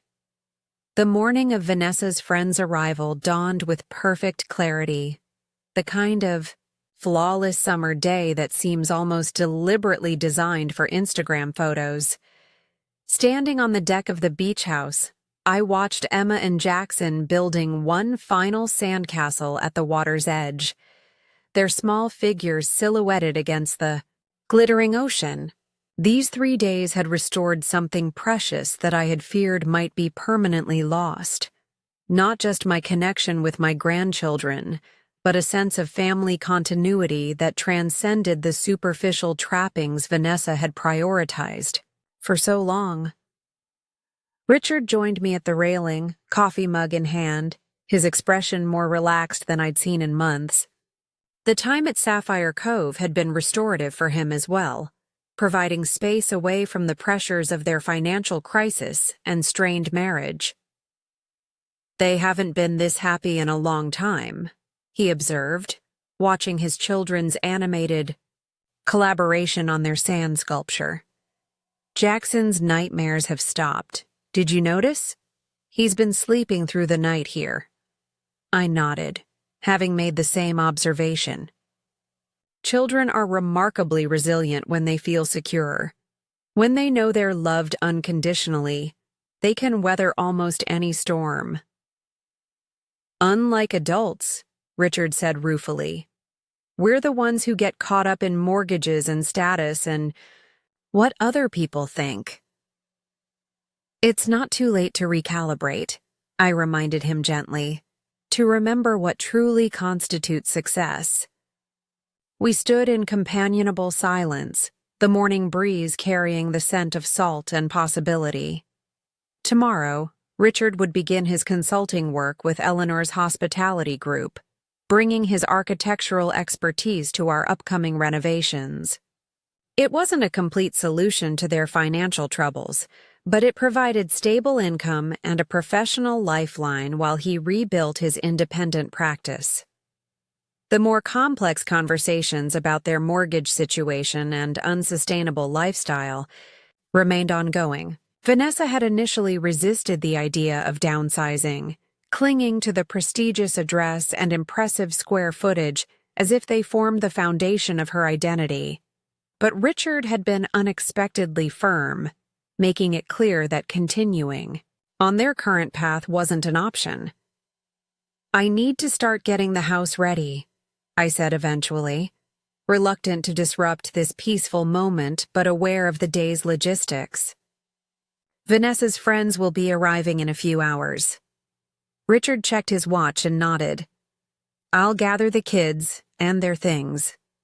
Vanessa's probably already pacing the lobby at the tide line, making sure her outfit is perfect for the grand return. There was a note of resignation in his voice that concerned me. You know, this is just the beginning of the conversation with Vanessa, not the end, I said carefully.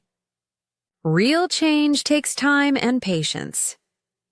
He smiled wryly. I know, Mom, and I'm not giving up, but I'm also not blind to how deep these patterns run for her. The fact that she's more concerned about how to explain your presence to her friends than she is about reconnecting with you says a lot. People transform when they're ready, not when we demand it, I reminded him. Vanessa had a traumatic experience with financial loss in her youth. Those wounds don't heal overnight. When did you get so wise about my wife? Richard asked, his tone lightening. When I stopped seeing her as an obstacle and started seeing her as a wounded person doing her best with the tools she has, I replied honestly. Much like parenting taught me to do with you when you were being particularly stubborn as a teenager. He laughed, the sound carrying down to the beach where Emma and Jackson looked up and waved enthusiastically. Fair enough. I'll try to channel some of that wisdom in the weeks ahead. We have a lot of difficult decisions to make. The children came running up from the beach, sand clinging to their tanned legs, their faces glowing with health and happiness. Emma carried a large spiral shell she had discovered that morning, while Jackson clutched a smooth piece of sea glass as if it were a precious gem. Grandma, we made you something, Emma announced, slightly breathless from her run up the beach stairs. Come see before the tide takes it. I allowed myself to be led back down to the shore, where they proudly displayed their creation, not just a sandcastle, but an elaborate sand sculpture of the beach house itself, complete with tiny shell, decorations for windows, and a pathway of pebbles leading to the door. It's you, Jackson explained with 5-year-old logic. Because the house is you. It looks pretty, but it's also strong and keeps us safe. Their perception took my breath away. Somehow these children had understood what their parents were still struggling to grasp. That true value isn't found in appearances or possessions, but in the security of unconditional love and the strength of character that provides a foundation when everything else falters. It's the most beautiful thing I've ever seen, I told them sincerely, kneeling to examine their work more closely. And you're right, Jackson. Homes are like people. Their true worth isn't in how they look, but in the safety and love they provide. Can we take a picture so we'll remember it? Emma asked, already understanding the ephemeral nature of their creation. The tide was beginning to turn, small waves inching closer to the sandy masterpiece. "Of course," I promised, pulling out my phone. Some things are meant to be temporary in form, but permanent in memory. I captured not just their sandcastle, but their beaming faces beside it, the ocean backdrop, and the genuine joy of that moment, a sharp contrast to the carefully staged family photos that filled Vanessa's social media accounts. This image wasn't meant for public consumption or approval. It was a private treasure to sustain us through the more challenging days that surely lay ahead. After reluctant goodbyes filled with promises of regular visits and reassurances that our reconnection was permanent, not temporary, Richard departed with the children to meet Vanessa. I watched their car disappear down the private drive, then turned my attention to preparing the beach house for its temporary role as a showcase for Vanessa's carefully curated social image. Fresh flowers were arranged in strategic locations, premium linens placed on the guest beds, the gourmet kitchen stocked with local delicacies that would impress without seeming ostentatious. I understood the game Vanessa was playing with her friends, the delicate balance of displaying wealth without appearing to try too hard. And I respected her need to save face even if I didn't share her values. I was nearly finished with my preparations when I heard a car approaching, too early for the scheduled arrival of their guests. Through the front windows, I saw Vanessa's silver luxury SUV, leased rather than owned according to the investigator's report, coming to a stop in the circular drive. She emerged alone, dressed in a casual ensemble that had undoubtedly been carefully selected to appear effortlessly elegant. Her arrival without the children or Richard was unexpected. We had agreed that I would depart before their guests arrived, leaving the house entirely to them for their reunion. This deviation from the plan made me cautious as I went to meet her at the door. "Vanessa," I greeted her with genuine politeness. "I wasn't expecting you for another few hours. The children have already left with Richard." "I know," she replied, her usual polished facade firmly in place, but with an undercurrent of tension visible in her posture. "I wanted to speak with you privately before everyone arrives." I invited her in, curious about this unscheduled conversation. She followed me to the kitchen, declining my offer of coffee or tea. For a moment, she simply stood taking in the space. The custom cabinetry, the high-end appliances, the spectacular ocean view framed by the window over the sink. "It really is extraordinary," she said finally. Catherine wasn't exaggerating. "This house, it's exactly what I would have created if I had the resources." "Thank you," I replied, accepting the compliment at face value. It was a labor of love, something I designed for personal joy rather than investment potential. "That's what I don't understand," she said, turning to face me directly. "You've lived so. Practically all these years. The apartment above your office, the sensible cars, the way you reinvested everything back into the business. Why this? Why something so clearly luxurious when you've always emphasized substance over style?" The question was surprisingly perceptive, cutting to the heart of what might seem like a contradiction in my values. I considered my answer carefully, recognizing an opportunity for genuine connection. Because there's a difference between defining yourself by your possessions and allowing yourself to enjoy the fruits of your labor, I explained. I've never believed that luxury items or impressive addresses determine a person's worth, but I also don't believe that denying yourself beauty or comfort when you can legitimately afford them is somehow more virtuous. She absorbed this, moving to touch the smooth marble of the countertop. Richard says you're offering him a consulting contract, that it would provide steady income while he rebuilds his client base. Yes, I confirmed.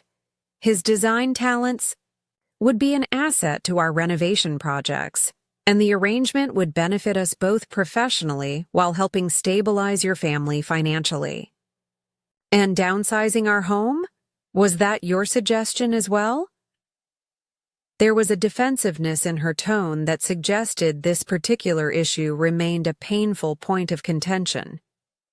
It was an option I presented as worth considering, I answered honestly. But ultimately, that decision belongs to you and Richard. Financial security creates more freedom than an impressive address with a crushing mortgage. But I understand the emotional attachment to a home where your children have grown up. Vanessa moved to the large windows overlooking the ocean, her back to me as she spoke. My friends arrive in 3 hours. Catherine with her hedge fund husband, Melissa with her plastic surgeon spouse, Jane married to that tech entrepreneur whose company went public last year. She paused, her shoulders tense. They're all expecting to be impressed by the house I've supposedly secured through my connections. They're expecting to see evidence that I belong in their world.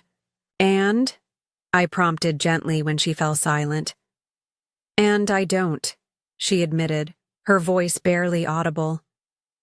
I never did. We've been drowning in debt trying to maintain an illusion. Richard's business has been struggling for over a year. The private schools, the country club membership, the luxury vacation I insisted we take to Bali last winter. None of it was sustainable. I just couldn't bear for them to know the truth. This moment of raw honesty took me by surprise. I moved to stand beside her at the window, not touching her but offering my presence. What truth are you so afraid of them discovering, Vanessa? That I'm still that terrified 15-year-old watching her family's life collapse, she whispered.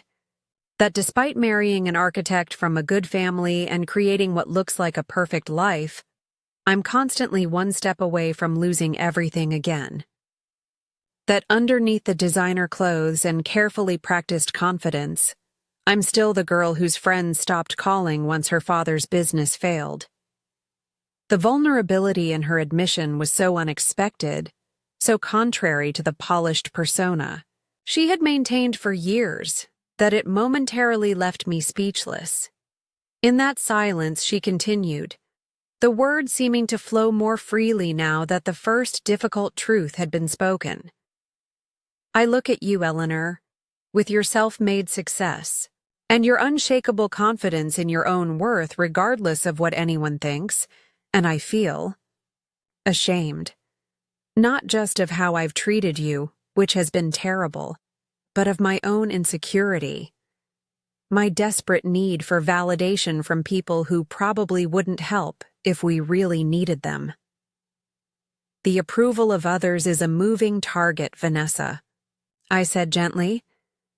One you can spend a lifetime chasing without ever feeling secure. True security comes from within, from knowing your value isn't determined by your address or bank balance. That's easy to say when you have both, she countered, but without her usual edge. I built my first motel with my own hands while pregnant with Richard, I reminded her. There were years when I cleaned rooms myself because we couldn't afford housekeeping staff. Times when I lay awake wondering how to make payroll. The security I feel now didn't come from anything external.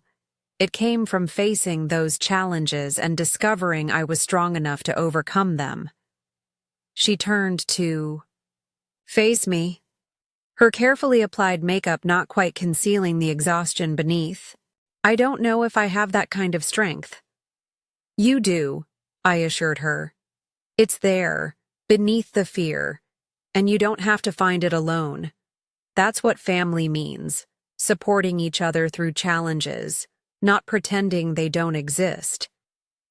A complex series of emotions crossed her face: resistance, consideration, and finally, a resigned acceptance. My friends will be here soon. They're expecting to see the perfect beach house secured by their perfectly successful friend with her perfect life. And they will, I replied calmly. The house is magnificent, the location exclusive, the amenities exceptional. Nothing about this property fails to meet the standard you're worried about. But it's not mine, she said, voicing the fundamental insecurity beneath her social anxiety. I didn't earn it or create it. I'm only accessing it because of a relationship I've spent years undermining.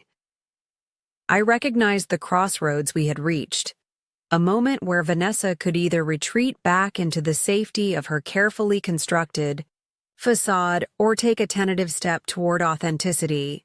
What I said next would either help or hinder that potential growth. The house isn't what matters, Vanessa. It's just a setting for what truly counts. The connections you create, the love you share, the values you demonstrate for your children. Your friends aren't coming for the granite countertops or ocean views. They're coming to reconnect with you. You don't understand how it works in their world, she insisted, though with less conviction than before. Everything is a competition. Whose house is more impressive? Whose vacation was more exclusive? Whose children got into the most prestigious schools? And if that's truly the foundation of these friendships, are they worth the cost you've been paying to maintain them? I asked gently. The financial strain, the marital tension, the separation from family who truly care about you, regardless of your address or income? She didn't answer immediately, and I didn't press. Some realizations need space to fully form, time to be considered without pressure or judgment. Finally, she straightened her shoulders and faced me directly.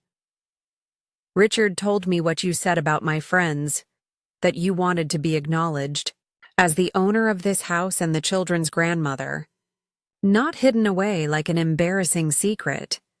Yes, I confirmed simply. I'd like to propose something different, she said, her voice steadier now. Stay. Stay? I echoed, genuinely surprised. For the first evening, at least, let me introduce you properly, not just as the owner of this incredible property, but as my children's grandmother. A woman who built a hospitality business from nothing and who's helping us navigate a difficult time with more grace than I've shown you. The request was so unexpected, so contrary to everything I knew about Vanessa's carefully compartmentalized social world, that for a moment I wondered if I had misunderstood. You want me to meet your friends? To be part of the gathering you've been planning as your social triumph? She nodded, a flicker of vulnerability returning. I'm not promising some dramatic transformation overnight. I still care what they think. I still want their approval. But I'm starting to see that there are different kinds of strength, different measures of success. She gestured around the kitchen. You created this beautiful place not to impress anyone, but because you valued it for yourself. That's remarkable to me. I studied her face, looking for signs of calculation or insincerity, but found only genuine, if uncomfortable, self-reflection. Are you sure about this, Vanessa? It represents a significant shift in how you've managed these relationships. No, she admitted with surprising candor. I'm not sure at all. I'm terrified, actually. But I'm even more afraid of what happens if I keep pretending. To my friends, to my children, to myself. Something has to change. And I think this might be where it starts. In that moment, I glimpsed the person beneath the polished exterior. Someone capable of growth and genuine connection. Someone who had been trapped in patterns established in adolescent trauma, but who might, with support and patience, find her way to a more authentic life. Then I would be honored to stay, I told her sincerely, not to make any point or to claim any territory, but to support you in this step toward a different kind of relationship with your friends. Relief softened her features momentarily before determination returned. There's something else. Something I haven't told anyone, not even Richard yet. She hesitated, then continued with visible effort. Catherine called yesterday. Her husband's hedge fund is in trouble. Serious legal trouble. They've had to cancel their memberships at the country club, pull their children from private school. The perfect life she's been presenting is falling apart, and she's terrified of losing her social standing. And she confided this to you? I asked, surprised at this breach in the facade of perfection. Vanessa nodded. Because she thinks I have it all together. She thinks I'm strong enough to handle the truth when her other friends might judge or abandon her. A bitter laugh escaped her. If she only knew. Maybe it's time she did, I suggested quietly. Not in a way that exposes your vulnerabilities before you're ready, but in a way that offers genuine connection rather than mutual performance. Real friendship includes struggle and imperfection, Vanessa. It thrives on authenticity, not carefully curated images. She was quiet for a long moment, absorbing this perspective that ran counter to everything she had been practicing for years. I don't know if I can do that, she finally admitted. I don't know if I know how. You don't have to transform overnight, I assured her. Small steps toward authenticity are still steps. Perhaps simply acknowledging that life has challenges for everyone, even those with apparent success, would open a door to more genuine connection. The conversation was interrupted by the sound of another vehicle approaching, Richard returning with the children from their temporary sojourn at the Tideline Inn. Through the window, I watched Emma and Jackson tumble excitedly from the car, clearly eager to return to their beloved beach, despite having left only hours ago. They've been talking nonstop about the sandcastle they built you, Vanessa said, following my gaze. And about cookie baking and shell collecting and something about a secret cove only you know about. There was a note of something like envy in her voice, but also a grudging respect. You connected with them so easily, even after months apart. Because I wasn't trying to impress them or be anything other than exactly who I am. Their grandmother who loves them without condition or expectation, I explained. Children respond to authenticity more readily than adults. They haven't yet learned to value performance over genuine connection. The door burst open as Emma and Jackson raced in, their excitement palpable. Grandma, Dad says we get to stay for the beginning of Mom's party. And we can show your special shell place to Mom's friends if they want to see it, Emma announced, throwing her arms around my waist. Jackson joined the embrace, his small body vibrating with enthusiasm. And I can show them how to build sandcastles that don't fall down when the tide comes in. I hugged them back, glancing over their heads to where Richard stood in the doorway, watching with a mixture of pleasure and caution. He gave a small nod, confirming this change in plans had his support, even if he remained uncertain about its execution. That sounds wonderful, I told the children. But remember that your mom's friends are coming to spend time with her. They might not have time for all the activities you're planning. Mom says they all have kids too, Emma continued undeterred. And that maybe next time they can bring them and we can have a real beach party with lots of children.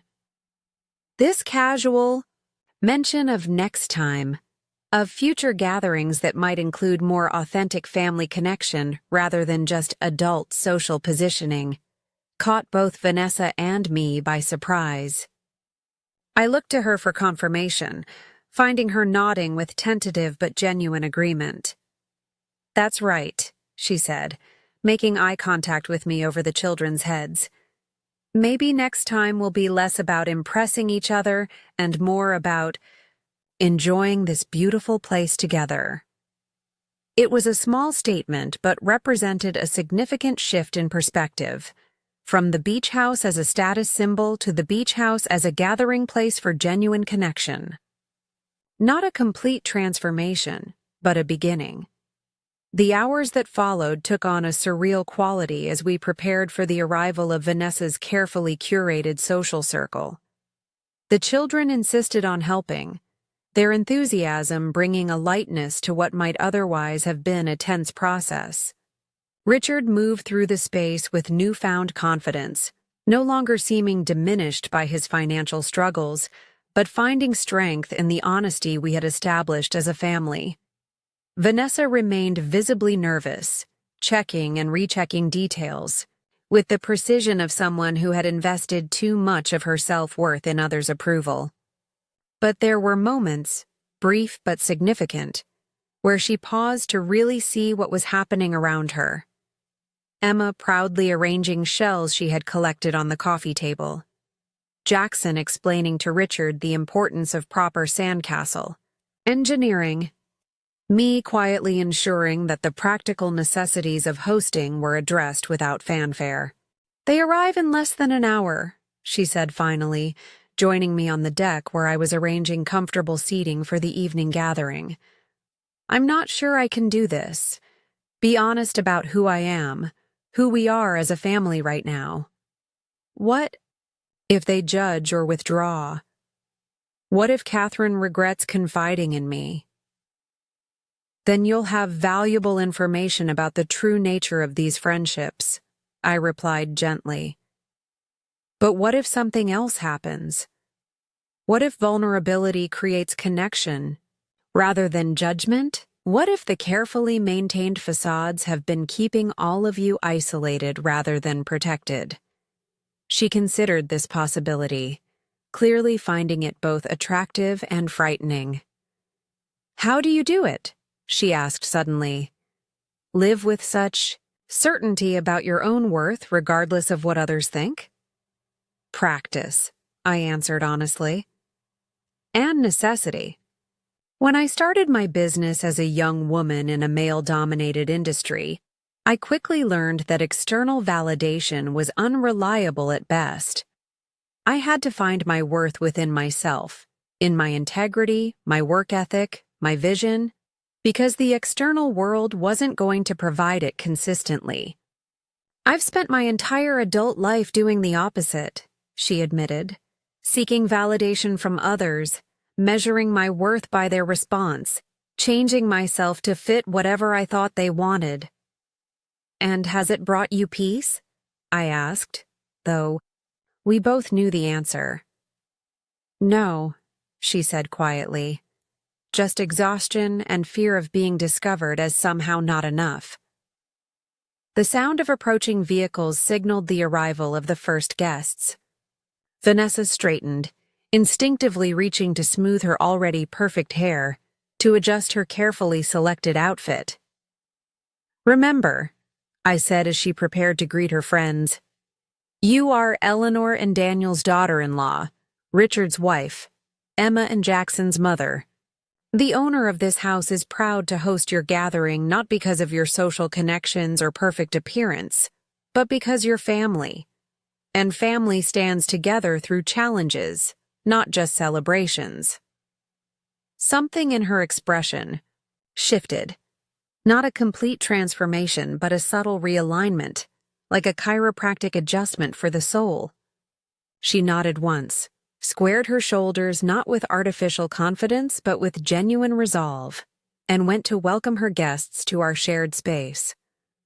What followed was remarkable not for its drama, but for its gradual authenticity. Vanessa introduced me not as some convenient connection who had provided access to an exclusive property, but as Eleanor, Richard's mother and the children's grandmother, who built a hospitality business from nothing and who owns this extraordinary home. Catherine, polished, beautiful, and carrying a tension around her eyes that spoke of her own private struggles, seemed genuinely interested rather than dismissive. From nothing? That's incredible. I'd love to hear that story. Maybe during your stay? I offered with genuine warmth. It's a long journey from a rundown 12-room motel to a regional hotel chain, but the most valuable lessons came from the difficult early years. As the evening progressed, I observed a gradual but unmistakable shifting in the social dynamics. These women had known each other since college, had witnessed each other's journeys from ambitious students to accomplished adults, but had become trapped in patterns of mutual performance and competition rather than genuine connection, with Vanessa taking tentative steps toward authenticity, acknowledging Richard's business challenges in a carefully measured way, speaking of making some lifestyle adjustments that prioritized family stability over appearances. Small cracks appeared in the perfectly maintained facades of her friends as well. Catherine mentioned her husband's professional transition and their decision to simplify certain aspects of their lifestyle. Jane spoke of her son's learning difficulties and the relief of finding a specialized school program, regardless of its prestige factor. Melissa admitted to exhaustion with maintaining their sprawling property, wondering aloud if bigger is always better. None of these admissions constituted complete vulnerability, but they represented steps away from the perfect narratives they had been collectively maintaining. Like a frozen lake beginning to thaw, small fissures appeared in the surface, suggesting the possibility of movement beneath. As I excused myself from the gathering, leaving them to their reunion while maintaining my promise to join them for dinner the following evening, I felt cautiously optimistic about what was unfolding. Not a dramatic transformation in Vanessa's values or perspective, but the beginning of a shift that might, with time and nurturing, lead to a more authentic life. Richard walked me to my car, the sounds of animated conversation and children's laughter floating from the house behind us. I wasn't sure about this, he admitted quietly. Having you stay, introducing you properly to Vanessa's friends. It's so contrary to how she's always managed these relationships. People can surprise us when given the opportunity, I replied, embracing him warmly. Not instant change, but incremental movement toward something more genuine. Thank you, Mom. Not just for the house or the consulting work, but for seeing beyond Vanessa's defenses to the person she could become. For believing in our family, even when we shut you out. As I drove away from Sapphire Cove, the beach house glowing warmly in my rearview mirror, I reflected on the unexpected journey of these past weeks. What had begun as a painful exclusion from my grandchildren's lives had transformed into an opportunity for deeper understanding and potential healing. The beach house, my private sanctuary and indulgence, had served a purpose I could never have anticipated, becoming the catalyst for honest conversation and genuine connection.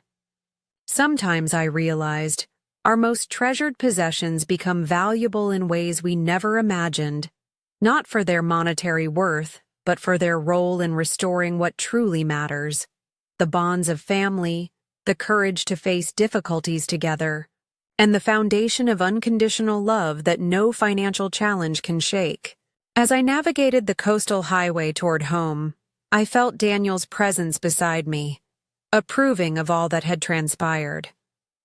"We're finding our way back to each other," I whispered into the evening air.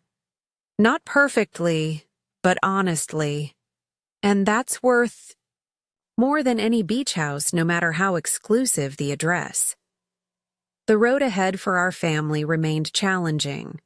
Financial difficulties to navigate, deeper honesty to develop, patterns of a lifetime to gradually reshape. But for the first time in many months, we were facing those challenges together, rather than in isolated suffering. And that, I knew with bone-deep certainty, made all the difference in the world. In the warm glow of sunset, with the memory of my grandchildren's sandcastle tribute fresh in my mind, I made a private promise to continue being the foundation they had so perceptively recognized. Pretty, but also strong, as Jackson had described the beach house. A place of both beauty and security, of warmth and resilience, standing firm regardless of whatever storms might come. That, after all, is what truly exclusive addresses are made of. Not prestigious locations or impressive amenities, but the solid foundation of authentic love that no social invitation or bank balance could ever provide. Up next, you've got 2 more standout stories right on your screen. If this one hit the mark, you won't want to pass these up. Just click and check them out. And don't forget to subscribe and turn on the notification bell so you don't miss any upload from us.